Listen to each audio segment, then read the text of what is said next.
பிரியர்கள் அனைவருக்கும் வணக்கம். நீங்க பார்த்துட்டு இருக்கிறது ஃபுட்டி தமிழா சேனல். நான் உங்கள் உமா முருகேசன். இன்னைக்கு நம்ம இந்த வீடியோல என்ன செய்ய போறோம் அப்படின்னு பார்த்தீங்கன்னா, ரொம்ப ஹெல்த் பெனிஃபிட் உள்ள தூய மல்லி அரிசி வெந்தய கஞ்சி தாங்க நம்ம செய்ய போறோம். தூய மல்லி அரிசியும் ரொம்ப ஹெல்த் பெனிஃபிட் உள்ளது, வெந்தயத்துலேயும் ஹெல்த் பெனிஃபிட் அதிகமாக இருக்குது. இது எல்லோருக்குமே தெரிஞ்சது தான்.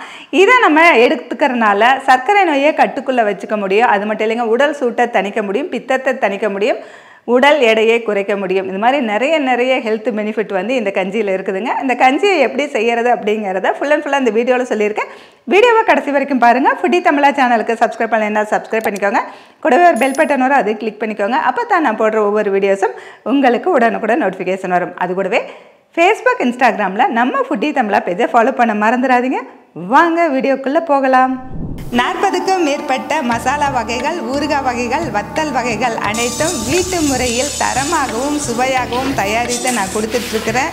இது உலக நாடுகள் அனைத்துக்குமே நம்ம கொரியர் மூலமாக அனுப்பி வச்சுட்ருக்கிறோம். இது தேவைப்படுறவங்க கீழே இருக்கிற வாட்ஸ்அப் நம்பருக்கு வாட்ஸ்அப் பண்ணுங்கள். தூய மல்லி அரிசி வெந்தய கஞ்சி செய்ய தேவையான பொருட்கள்: தூய மல்லி அரிசி 200 கிராம், வெந்தயம் 20 கிராம், தேங்காய் 1 மூடி, உப்பு தேவையான அளவு, 1/2 டீஸ்பூன் சீரகம், 1/4 டீஸ்பூன் மிளகு, 1 கொத்து கருவேப்பிலை, 10 சின்ன வெங்காயம். இந்த கஞ்சி செய்யறதுக்கு வெந்தயம் வந்து நம்ம எடுத்துருக்காங்க. இதை வந்து நமக்கு இந்த மாதிரி ஒரு கை எடுத்தால் போதுங்க. இதை வந்துட்டு ஒரு நைட்டு ஃபுல்லாக ஊறணும். அதாவது நைட்டே நம்ம காலையில் கஞ்சி வைக்கிறோன்னா நைட்டே ஊற வச்சிடணும், இல்லை நைட்டுக்கு கஞ்சி வைக்கிறோன்னா காலையில் ஊற வைக்கணும். அந்த மாதிரி ஊற வச்சு எடுத்துக்கலாம்.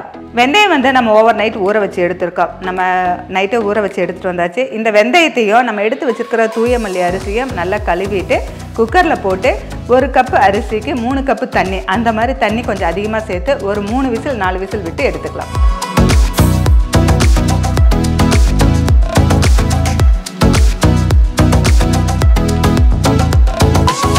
இப்போ கஞ்சி வைக்கிறதுக்கு அடுப்பில் வந்து குக்கர் வச்சுருக்கேன். இப்போ அடுப்பு பற்ற வச்சுக்கலாம். குக்கர் வச்சாச்சு. இதில் வந்து கழுவி வச்சுருக்கிற அரிசியும் வெந்தயத்தையும் சேர்த்துக்கலாம்.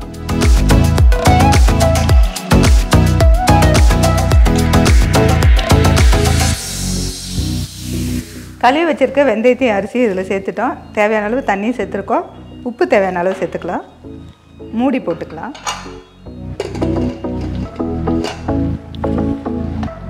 இப்போ 4 விசில் வரைக்கும் வேக வச்சு எடுத்துக்கலாம்.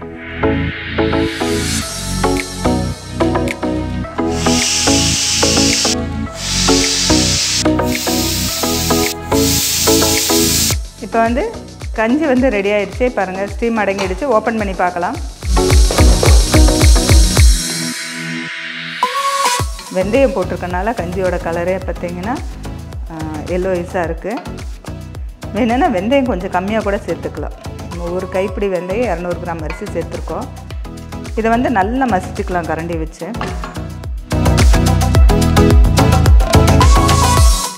இது கஞ்சி அப்படிங்கிறனால நல்லா மசிச்சுக்கலாம்.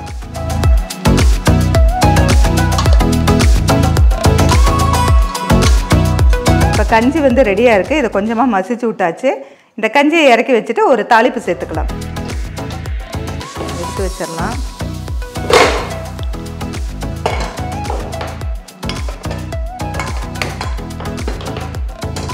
தாளிப்புக்கு 1 டீஸ்பூன் நல்லெண்ணெய் சேர்த்துக்கலாம். இதில் நம்ம எடுத்து வச்சுருக்கிற சீரகத்தை சேர்த்துக்கலாம். அடுத்ததாக மிளகு சேர்த்துக்கலாம். சிறிதளவு கருவேப்பிலை சேர்த்துக்கலாம்.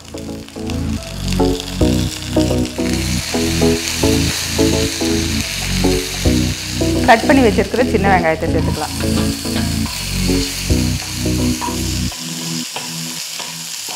வெங்காயம் நல்லா வதங்கட்டும்.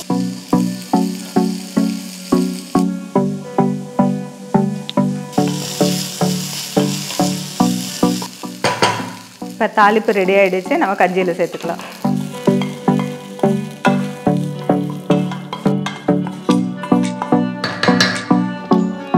இது நல்லா மிக்ஸ் பண்ணிக்கலாம்.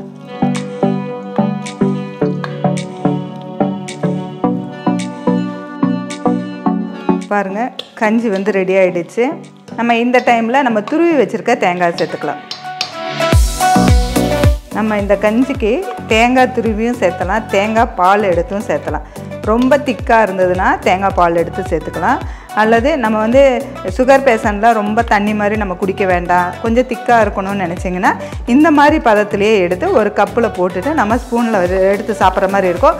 ரொம்பவே டேஸ்டியாக இருக்கும். நம்ம தேங்காய் அதிகமாக சேர்த்துறதுனால இந்த வெந்தயத்தோட கசப்பு தன்மை கம்மியாக இருக்கும். இதுவே நம்ம குழந்தைங்களுக்கு கொடுக்குறோம், வெந்தய கஞ்சி வந்து குடிக்க மாட்டாங்க, இன்னும் கொஞ்சம் வேணும்னா தேங்காய் பால் சேர்த்துக்கலாம்.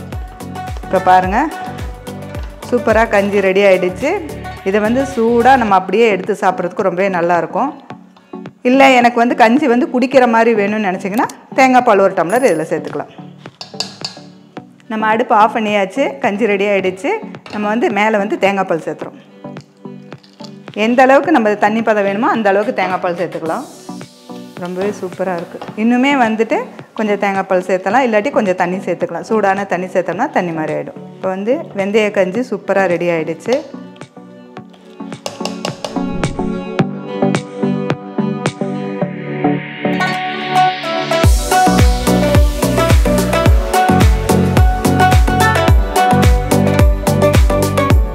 இன்னைக்கு நம்ம தூய மல்லி அரிசி வெந்தய கஞ்சி செஞ்சுருக்கோங்க. இது ரொம்ப ரொம்ப ஹெல்த் பெனிஃபிட் உள்ளதுன்னு நம்ம சொல்லியிருந்தோம்.